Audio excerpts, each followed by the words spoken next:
হরেনখুড়ো সকালের জলখাবার সেরে তড়িঘড়ি ইস্ত্রি করা জামা কাপড় পরে ফিটফাট হয়ে বেরিয়ে পড়েন। দুপুরের মধ্যে ফিরে এলেও বিকেল হতেই বেরিয়ে যান। খুড়িমা কয়েকদিন ধরেই খেয়াল করেছেন, সংসারের কাজের মধ্যেও নজরদারি করতে ভোলেন না। রাতে গদগদ হয়ে ফিরে খুড়িমার পাশে বসেন। খুড়িমা অবাক হয়ে তাকাতেই হরেনখুড়ো বলেন, সকাল বিকেল নকুলের চায়ের দোকানে অপেক্ষায় থেকে 5 বছর পরে হাত মেলাতে পারলাম।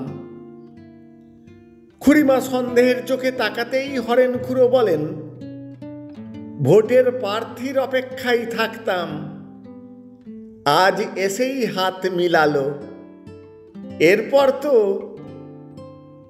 এতদিনে রহস্য উদ্ঘাটন হয় খুড়িমার।